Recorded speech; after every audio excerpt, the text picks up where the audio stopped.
आज हम डिस्कस करेंगे अल्टरनेट करंट चैप्टर से next topic RLC, AC circuit containing LCR या कहें आरएलसी। ठीक है, इससे लास्ट वीडियो के अंदर हमने सेपरेटली अलग अलग इनका पढ़ चुके थे, R only, L only and C only के बारे में। आज हम इन तीनों का कॉम्बिनेशन, सीरीज कॉम्बिनेशन पढ़ेंगे। तो सबसे पहले हमारे पास है आर रेजिस्टेंस, फिर उसके बाद है इंडक्टर, फिर उसके बाद है कैपेसिटर। ठीक है, ये तीनों हो गए, तीनों सीरीज में कनेक्टेड हैं। यहां से ये हमने एसी की सप्लाई दी थी, ये आर हो गया, ये एल हो गया और ये सी हो गया। ठीक है, आगे बात समझ में क्लियर है? अच्छा जी, अब इनके अक्रॉस कितना कितना पोटेंशियल ड्रॉप होगा वो हम निकालते हैं। तो यहां पर देखिए, सबसे पहले हम बात करते हैं रेजिस्टेंस के अक्रॉस। तो रेजिस्टेंस के अक्रॉस कितना पोटेंशियल ड्रॉप हो रहा है? तो रेजिस्टेंस के अक्रॉस कितना हो जाएगा? According to Ohm's law, voltage across resistance, resistance के अक्रॉस वोल्टेज कितनी आ जाएगी? According to Ohm's law V equal to I R. ठीक है, आई हमने करंट मान लिया यहां से, तो आई नॉट इंटू में आर। आई नॉट आपके पास यहां पर मैक्सिमम वैल्यू होगी करंट की। ठीक है, उसके बाद आ जाते हैं वोल्टेज अक्रॉस इंडक्टर। इंडक्टर के अक्रॉस कितनी हो जाएगी? सेम ऐसे ही, आई नॉट एक्सएल। याद करो, पिछले लास्ट वीडियो के अंदर हमने बताया था एक्सएल क्या होता है? Inductive reactance. ठीक है, ये सेम जैसे रेजिस्टेंस होता है ना, सेम ऐसे ही यहां पर ये भी एक रेजिस्टेंस होता है which is offered by the, जैसे करंट यहां से इंक्रीज होता है, चेंज होता है, तो उस केस में ईएमएफ इंड्यूस होगा, तो उसके द्वारा जो रेजिस्टेंस ऑफर है वो ये है आपका एक्सएल यहां पर इंडक्टर के केस में।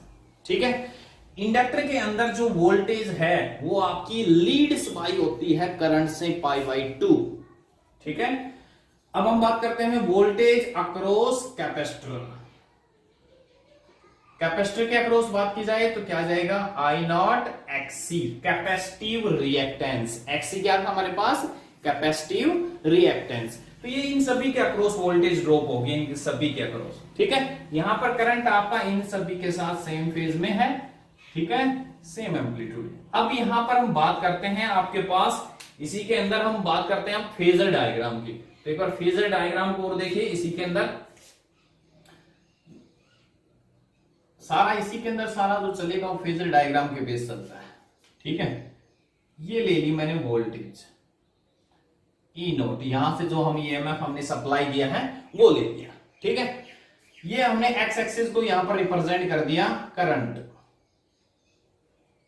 ये एक्स एक्सिस होगी, इधर हमने क्या ले लिया? करंट। ठीक है, ये आपके पास करंट होगा। अब यहां पर हम जो फेज डिफरेंस जो करंट और वोल्टेज में आरएलसी सर्किट के अंदर जो हम लेके चलते हैं वो हमने ले लिया फाई। ठीक है, ये हमने कोई भी पॉइंट ओ नाम दे दिया।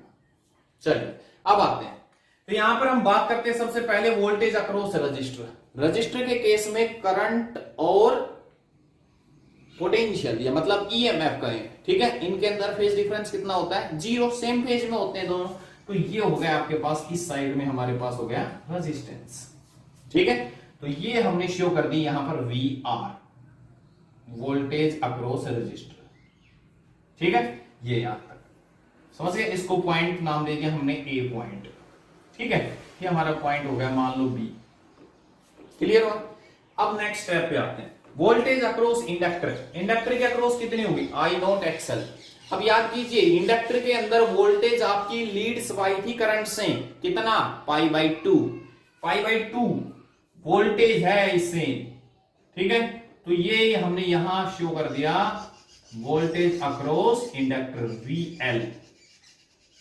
ठीक है, समझ में आई बात? क्लियर है? और कैपेसिटर के केस में, कैपेसिटर के केस में आपकी वोल्टेज क्या थी? लैग्स बिहाइंड थी करंट से। तो ये देखो, ये एंगल आपका π/2, ये तो है करंट आपका, ये एक्स एक्सिस को ही शो किया है मैंने करंट इधर। ठीक है, तो ये इससे देखिए आगे है ना, इंडक्टर के केस में क्या बोल रहा हूं मैं? आगे है आपका। ठीक है, आगे मतलब लीड्स बाई है वोल्टेज, यहां पर लीड्स बाई है वोल्टेज करंट से, तो ये हो गया आपका एंगल π/2। ठीक है, और कैपेसिटर के केस में क्या है? लैग्स बिहाइंड है, तो ये हमारे पास क्या हो गई? Voltage across capacitor. ठीक है, ये VC हो गई। इसके केस में क्या है आपकी? करंट से वोल्टेज, कैपेसिटर के केस में वोल्टेज करंट से लैग्स बिहाइंड है, पीछे है यहां पर, तो ये एंगल हो गया आपका π/2 पीछे। ठीक है। और ये आपकी नेट रिएक्टिव वोल्टेज हो गई, इसको आप ऐसे भी तो लिख सकते हैं VL माइनस VC। ठीक है, इसको मैंने कंप्लीट किया, यहां पर कोई भी तीसरा पॉइंट नाम दे दिया मैंने C पॉइंट। ठीक है, ये C पॉइंट हो गया, ये D पॉइंट हो गया। क्लियर हुआ? यहां से हमने कोई भी ये पॉइंट F नाम दे दिया हमने। ठीक है, इतनी बात समझ में आई? तो यहां पर L और C के अंदर जो फेज डिफरेंस हुआ वो कितना होगा? यहां पर 180। कितना फेज डिफरेंस हुआ? 180। Voltage across C and across L दोनों के अंदर जो फेज डिफरेंस हो गया वो कितना हो गया? 180। और करंट के साथ हम बात करें तो करंट के साथ कितना है? π/2। क्लियर? चलिए अब यहां पर नेट इफेक्टिव वोल्टेज निकालते हैं इसी के अंदर। तो इसके लिए मैंने ट्राइंगल ले ली, triangle OAB। Triangle OAB triangle के अंदर से यहां से पाइथागोरस अप्लाई कीजिए। कितना आ जाएगा? OB का स्क्वायर, OB क्या है? E नोट का square is equal to OA क्या है? VR का स्क्वायर प्लस में AB क्या है? ये है हमारे पास VL माइनस VC का स्क्वायर। इनके वैल्यू पुट कर दीजिए। E नोट का square is equal to VR क्या? ओम्स लॉ से I नोट R का स्क्वायर प्लस में I note XL minus I note XC का होल स्क्वायर। ठीक है, I नोट जो करंट है इसको बाहर निकाल लीजिए कॉमन इन सभी के अंदर से। E नोट का square is equal to I naught का स्क्वायर, अंदर क्या बचेगा? R स्क्वायर प्लस में XL माइनस XC का स्क्वायर। ठीक है, दोनों साइड में अंडर रूट ले लीजिए। तो क्या है हमारे पास? E note is equal to I note under root R square plus में XL माइनस XC का स्क्वायर। ठीक है, इसको इसके नीचे ले आऊं तो E नोट अपॉन में I note is equal to हो गया अंडर रूट में R स्क्वायर प्लस में XL माइनस XC का स्क्वायर। और इसको यहां पर हम रिप्रेजेंट करेंगे Z से। Z is known as the impedance. Z को हम क्या बोलेंगे यहां पर? इंपीडेंस। जैसे रेजिस्टेंस के अंदर रजिस्टर होता है, कैपेसिटर के अंदर XC होता है, इंडक्टर के अंदर XL होता है, वैसे ही RLC सर्किट के अंदर आपका Z होगा। इसकी यूनिट भी आपके पास ओम ही लेके चलेंगे, इसको इंपीडेंस का नाम देंगे। ठीक है, इसका उल्टा होता है एडमिटेंस। तो ये आपके पास हो गया Z की वैल्यू आ गई हमारे पास, रिजल्टेंट जो आया। और इसी के अंदर अगर हम बात करें फेज एंगल के बारे में तो tan phi इसी ट्राइंगल से निकालते हैं। ट्राइंगल OAB के अंदर से tan phi की वैल्यू निकालते हैं। tan क्या होता है? परपेंडिकुलर क्या है? AB अपॉन में बेस OA। AB क्या है? ये तो है VL माइनस VC अपॉन में बेस VR। इनकी वैल्यू दोबारा से पुट कीजिए, क्या मिलेगा? tan phi is equal to ये हो गया I note XC minus VL minus I note XL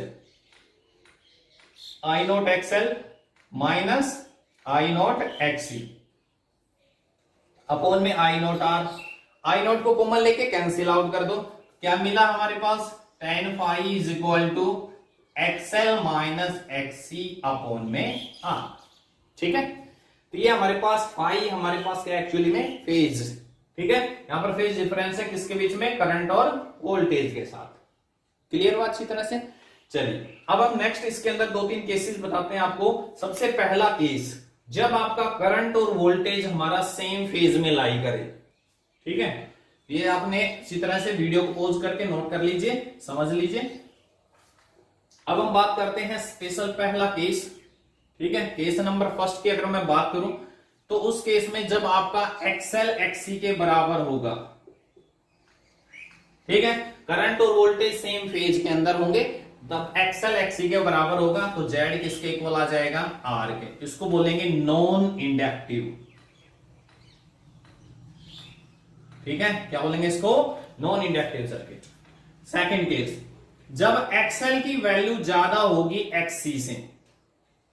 XL inductance, ठीक है, L फॉर इंडक्टर, तो XL क्या होता है? इंडक्टेंस आपके पास, L यहां पर इंडक्टर हो गया। ठीक है, और XC हमारे पास C फॉर कैपेसिटर हो गया।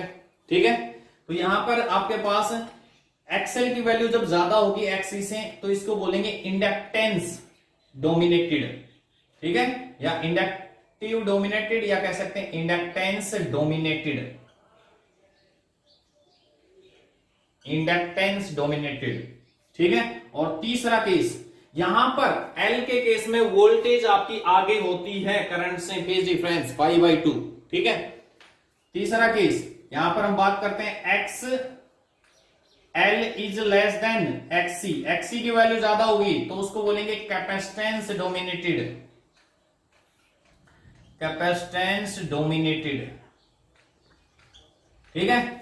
एक्सएल आपका इंडक्टिव रिएक्टेंस, एक्सी आपका कैपेसिटिव रिएक्टेंस। जब एल की वैल्यू एक्सएल की वैल्यू ज्यादा होगी तो इंडक्टेंस डोमिनेटेड, तो उस केस में आपकी वोल्टेज आगे होती है करंट से π/2, और जब सी के केस में जब एक्सी की वैल्यू ज्यादा होगी तो कैपेसिटेंस डोमिनेटेड। इस केस में यहां पर करंट आपका आगे होता है वोल्टेज से, फेज डिफरेंस π/2, ठीक है। यहां जो ये हम लेके चलते हैं E0, ये हमारे पास ये इनका वेक्टर सम होता है, ठीक है। आई बात समझ में, क्लियर हुआ? चलिए अब हम बात करते हैं यहां पर कि जैसे अब आपके पास अगला जो नेक्स्ट टॉपिक हमारे पास इसी के अंदर हम डिस्कस करें, तो नेक्स्ट टॉपिक के अंदर अगर हम बात करें तो वहां पर अब हमने देखो अलग अलग एक एक पढ़ चुके हैं, R only, L only, C only पढ़ चुके हैं। अब दो के अगर ग्रुप आ जाए, मान लो आपको सिंपल दे दिया यहां पर जैसे आर और एल दे दिया, तो उस केस में क्या आएगा, तो इसी का ही यूज करना है हमें, ठीक है, तो इसी का ही यूज करना है हमें।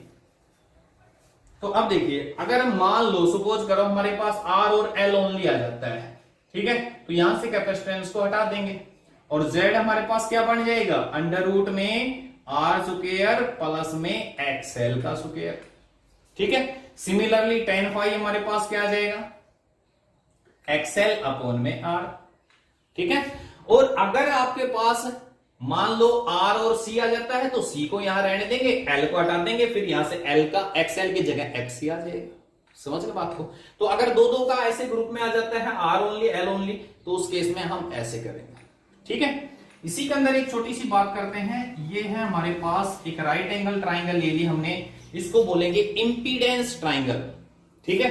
क्या होगी यहां पर, ये इंपीडेंस ट्राइंगल, क्लियर। जैसे हमारे पास सिंपल हम यहां से बात करते हैं tan फाई, जब ये हमने जो अभी निकाला था आपके पास, तो tan फाई यहां पर क्या था, tan क्या होता है, परपेंडिकुलर। तो ये जो आपके पास ट्राइंगल है, इसकी ये जो साइड है इसको हम यहां पर रिप्रेजेंट करेंगे VL माइनस VC, ये परपेंडिकुलर, और ये जो बेस होगा ये आपका इधर ये हो गया, ठीक है, और ये आपका क्या हो गया, Z, समझ में आई बात। तो ये जो ट्राइंगल है इसको यहां पर हम क्या कहेंगे, इंपीडेंस ट्राइंगल का नाम देंगे, क्लियर हुआ, क्या नाम देंगे इसको, इंपीडेंस ट्राइंगल। एक छोटा सा न्यूमेरिकल करते हैं इसी के ऊपर LCR के अंदर, तो आपके सारे कॉन्सेप्ट क्लियर हो जाएंगे। तो इसमें देखिए जैसे आपको कोई भी कॉम्बिनेशन में दे दिया जाता है या किसी दो के ऊपर दे दिया जाता है, यहां से हमारे पास दो फॉर्मूले हमने ऑब्टेन कर लिए, Z इंपीडेंस का, ठीक है, Z का हमारे पास जो फॉर्मूला आया, Z is equal to under root में आर स्क्वायर प्लस में एक्सएल माइनस एक्सी का स्क्वायर, इसके अलावा tan फाई, ठीक है, tan फाई हमारे पास क्या गया, एक्सएल माइनस एक्सी अपॉन में आर, ठीक है। जैसे अभी बताया मैंने दो का लेके केस लेके चलता हूं, ये एक रेजिस्टेंस हो गया, ठीक है, और ये एक कैपेसिटर हो गया, और ये हमने एसी सप्लाई दी थी, ठीक है। रेजिस्टेंस मान लो आपका 100 ओम का है, कैपेसिटेंस हो गया 10 माइक्रोफैराड, और ये यहां से सप्लाई दे दी हमने, ईएमएफ हो गया 220 वोल्ट एंड 50 हर्ट्ज एसी, ठीक है, ये हमने सप्लाई की। अब यहां पर से आपसे पूछ लिया जाए सर्किट के अंदर से कितना करंट होगा, उस करंट की वैल्यू निकालो। तो यहां पर अब हम क्या करेंगे, यहां पर अगर अकेला होता तो V equal to I R, simple, हमारे पास यहां से जो करंट चलता वो ही जाता है इसी के अंदर, अगर अकेला होता, ठीक है, निकाल लेते हो ओम सलाह से। लेकिन अगर हमारे पास अब दो चीजें लाई कर रही हैं, रजिस्टर भी दे रखा है और कैपेसिटर भी दे रखा है, तो उस केस में हमें Z निकालना पड़ेगा सबसे पहले। तो Z निकालेंगे, Z इक्वल टू क्या होता है, R का स्क्वायर, R कितना है 100 का स्क्वायर हो जाएगा, प्लस में यहां पर under root R square plus में क्या बताया था मैंने, एक्सी आएगा ना, अब L नहीं है, L को 0 कर दिया, तो आपके पास क्या आएगा, एक्सी का स्क्वायर। एक्सी का फॉर्मूला क्या था, 1 अपॉन में ओमेगा सी, ठीक है, XC equal to 1 upon omega C. Omega क्या होता है 2 पाई म्यू इंटू में सी। तो म्यू की वैल्यू हमारे पास दे रखी है आपको, 2 पाई इंटू में म्यू कितनी है 50 और सी कितना है 10 माइक्रो में है -6 ले लेंगे। यहां से एक्सी की वैल्यू आ गई आपके पास, एक्सी की वैल्यू यहां पर पुट कर देंगे, ठीक है, तो आपके पास जेड की वैल्यू आ जाएगी। समझ में आई बात? अगर जेड की वैल्यू यहां पर आ जाती है तो हमें निकालना है इसके अंदर से कितना करंट फ्लो कर रहा है। तो यहां से करंट कितना चलेगा, वो आपके पास आरएमएस वैल्यू ऑफ करंट कितनी होगी, आरएमएस वोल्टेज ई अपॉन में जेड, ये चलेगा आपका टोटल करंट यहां से, ठीक है। यहां से इसकी वैल्यू तो निकाल लोगे, एक्सी की वैल्यू, एक्सी की वैल्यू इसमें पुट करेंगे तो जेड आ जाएगा। ये भी हमारे पास दे रखी है वोल्टेज ई अपॉन जेड, ये हमारे पास आ जाएगा करंट की वैल्यू, ठीक है, जो यहां से चलेगा।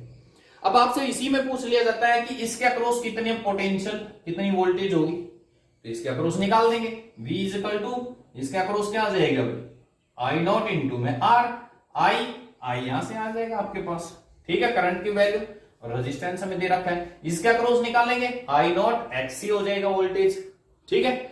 और ध्यान रखना इन दोनों वोल्टेज का सम कभी भी इसके बराबर नहीं होता है, ठीक है। हाँ, इन दोनों का एलजेब्रा